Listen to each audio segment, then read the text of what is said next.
ಹೆಸರು ಮುನಿರಾಜು ಅಂತ. ಸರ್ ಹಿಂಗೆ ಆಕ್ಸಿಡೆಂಟ್ ಆಯಿತು, ಕಾರ್ ಆಕ್ಸಿಡೆಂಟು. ಕೈ ಬೇರೆ ಕಡೆ ಆಪ್ರೇಷನ್ ಮಾಡಿಸಿದ್ದೆ. ಇಲ್ಲಿ ಬಂದು ಪ್ರಜ್ವಲ್ ಸರ್ ಹತ್ರ ಮಾತುಕತೆ ಆಗಿ ಮೀಟಾಗಿ ಹಿಂಗೆ ಮಂಡಿ ಹಿಂಗೆ ಆಡ್ಸೋಕ್ಕಾಗ್ತಿರಲಿಲ್ಲ. ಇವಾಗ ಆಡಿಸ್ತಾ ಇದ್ದೀವಿ. ಹಿಂಗೆ ಅವರು ಸಪೋರ್ಟ್ ಮಾಡಿ ನನಗೆ ಒಳ್ಳೆ ಆಪ್ರೇಷನ್ ಎಲ್ಲ ಮಾಡ್ಕೊಂಡು ಕೊಡಿದ್ದಾರೆ. ಕ್ಲೀನಾಗಿ ಹೊಡಿ ಎಲ್ಲ ಆಡಿಸ್ಬೋದು ಮಾಡ್ಬೋದು.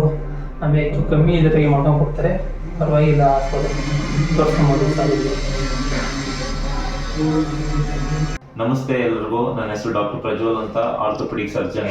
ನೀವು ನಮ್ದೊಂದು ನೋಡಿರ್ಬೋದು, ಮುನಿರಾಜ್ ಅಂತ. ಅವ್ರದ್ದು ಬಲಗೈ ಆಂಪ್ಯುಟೇಷನ್ ಆಗಿತ್ತು, ಮತ್ತೆ ಅವ್ರದ್ದು ಮಂಡಿ ಚಿಪ್ಪು ಪೂರ್ತಿ ಒಳಗಡೆ ಇರೋ ಲಿಗಮೆಂಟ್ ಎಲ್ಲ ಕಟ್ಟಾಗಿತ್ತು. ನಾವು ಅವ್ರಿಗೆ ಕೀ ಹೋಲ್ ಸರ್ಜರಿ ಅಂತಂದ್ರೆ ಆರ್ಥ್ರೋಸ್ಕೋಪಿ ಸರ್ಜರಿ ಮಾಡಿದ್ದೀವಿ. ಸರ್ಜರಿ ಮಾಡಿ ಒಳಗಡೆ ಇರೋ 3 ಲಿಗಮೆಂಟ್ನ ರೆಡಿ ಮಾಡಿದ್ದೀವಿ. ಮೊದಲು ಅವ್ರಿಗೆ ಕಾಲು ಕೂಡ ಆಡ್ಸಕ್ ಆಗ್ತಿರ್ಲಿಲ್ಲ.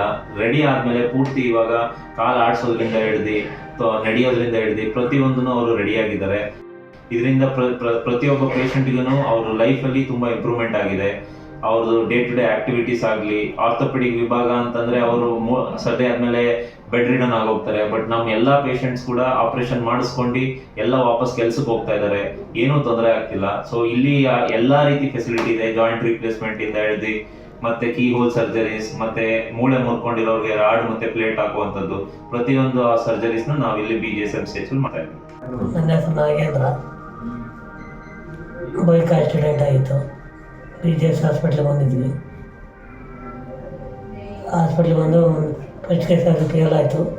ತಿರ್ಗಿ ನೆಕ್ಸ್ಟ್ ಸರ್ತಿ ಚೆನ್ನಾಗಿ ನೋಡಿದ್ರು ಪ್ರಜ್ವಲ್ ಸಾರು. ಚೆನ್ನಾಗಾಗಿದೆ, ಚೆನ್ನಾಗಿ ಓಡಾಡ್ತಾ ಇದ್ವಿ. ಯಾರನ್ನ ನೋಡ್ಸ್ಕೊಂಬರಿದ್ರು, ಚೆನ್ನಾಗಿ ನೋಡ್ತಾರೆ, ನೋಡಿಸ್ತೀವಿ. ನಮ್ದು ಪೇಷಂಟ್ಸ್ ನೋಡಿರ್ಬೋದು ನೀವು, ನಾಗೇಂದ್ರ ಅಂತ. ಅವರು 3 ತಿಂಗಳು ಮುಂಚೆ ಬಿದ್ದಿ ಸೊಂಟದ ಮೂಳೆ ಮುರ್ಕೊಂಡಿದ್ರು. ಅಂದ್ರೆ ಹಿಪ್ ಜಾಯಿಂಟ್ ಅಲ್ಲಿ ಫೀಮರ್ ಮೂಳೆ ಮುರ್ಕೊಂಡಿದ್ರು. ಅವರ 3 ತಿಂಗಳಿಂದನೂ ಅವರು ಹೆಜ್ಜೆ ಇಡಕ್ ಆಗಿರ್ಲಿಲ್ಲ. ನಮ್ಮ ಹತ್ರ ಬಂದಾಗ ನಾವು ಅವ್ರಿಗೆ ಟೋಟಲ್ ಹಿಪ್ ರಿಪ್ಲೇಸ್ಮೆಂಟ್ ಅಂತಂದ್ರೆ ಎಂಟೈರ್ ಬಾಲ್ನೇ ಚೇಂಜ್ ಮಾಡುವಂಥದ್ದು, ಹಿಪ್ ಜಾಯಿಂಟ್ನೇ ಚೇಂಜ್ ಮಾಡ್ಕೊಟ್ಟಿದೀವಿ ಅವ್ರಿಗೆ. 3 ತಿಂಗಳು ಅವರು ಹೆಜ್ಜೆ ಕೂಡ ಹಾಕಿರ್ಲಿಲ್ಲ, ಭಾರ ಕೂಡ ನಡೆಯಕ್ ಆಗ್ತಿರ್ಲಿಲ್ಲ. ಬಟ್ ಇವಾಗ ಅವರು ವಿತಿನ್ ಆಪರೇಷನ್ ಮಾಡಿ 48 ಗಂಟೆ ಒಳಗಡೆನೆ ಫುಲ್ ಭಾರ ಹಾಕಿ ಕಾಲಲ್ಲಿ ನಡೀತಾ ಇದ್ದಾರೆ. ಏನೂ ತೊಂದರೆ ಆಗ್ತಿಲ್ಲ. ಇವಾಗ ಅವರು ಮತ್ತೆ ಕೂಲಿ ಕೆಲಸ ಮಾಡ್ಕೊಂಡು ಅವ್ರು ಆರಾಮಾಗಿ ನಡೀತಾ ಇದ್ದಾರೆ. ಏನೂ ತೊಂದರೆ ಆಗಿಲ್ಲ. ಆಲ್ರೆಡಿ ಇವಾಗ ಆಪರೇಷನ್ ಆಗಿ 2 ತಿಂಗಳಾಗಿದೆ. ಏನೂ ತೊಂದರೆ ಇಲ್ಲದೆ, ನೋವಿಲ್ಲದೆ ಅವ್ರ ಕೆಲಸ ಅವ್ರು ಮಾಡ್ಕೊಳ್ತಾ ಇದ್ದಾರೆ. ನನ್ನ ಹೆಸರು ನವೀನ್ ಅಂತ. ಮನೆಯಿಂದ ಬಿದ್ದು ಕಾಲು ಏಟಾಗ್ಬಿಟ್ಟಿತ್ತು. ಇಲ್ಲ ಮನೆ ಪಕ್ಕದ ಮನೆ ಅಂಕಲ್, ನಾರಾಯಣ ಅಂಕಲ್ ಅಂತ ಇದ್ರು. ಅವ್ರು ಬಂದು ಇನ್ಫಾರ್ಮ್ ಮಾಡಿದ್ರು, ಇಲ್ಲಿ ಹೋಗ್ರಿ BJSಗೆ ಚೆನ್ನಾಗಿ ನೋಡ್ತಾರೆ ಅಂತ. ಉಜ್ಜೋ ಡಾಕ್ಟ್ರು ಚೆನ್ನಾಗಿ ನೋಡೋರೆ. ಇವಾಗ 3 ತಿಂಗಳು ರಿಕವರಿ ಆಗೈತೆ, ಚೆನ್ನಾಗಿ ಹುಷಾರಾಗ್ತೈತೆ. ರಾಡ್ ಅವ್ರೆ ಇನ್ನೊಂದು 3 ತಿಂಗಳು 6 ತಿಂಗಳಾದ್ಮೇಲೆ ತೆಗಿರುತ್ತೆ ಬಂತು. ನಮ್ದೊಂದು ಪೇಷಂಟ್ ನವೀನ್ ಅಂತ, ಅವ್ರ ಟೆಸ್ಟಿಮೋನಿಯಲ್ ನೋಡಿರ್ತೀರಾ ನೀವು. ಅವರು ಫಾಲ್ ಫ್ರಮ್ ಹೈಟ್ ಅಂತಂದ್ರೆ ಎತ್ತರದ 10 ಅಡಿ ಹೈಟಿಂದ ಬಿದ್ದಿ ತೊಡೆ ಮೂಳೆ ಒಂದು ಮುಟ್ಟಿದ್ರು. ಅವತ್ ನೈಟೇ ನಾವು ಅವ್ರಿಗೆ ಆಪರೇಷನ್ ಮಾಡಿ, ಅವ್ರಿಗೆ ಆಪರೇಷನ್ ಮಾಡಿ 3 ತಿಂಗಳಾಗಿದೆ. 3 ತಿಂಗಳು ಆದ ನಂತರ ಫುಲ್ ಭಾರ ಹಾಕಿ ಏನೂ ಸಪೋರ್ಟ್ ಇಲ್ದಲೆ ಅವರೇ ಹಿಡಿತಾ ಇದ್ದಾರೆ.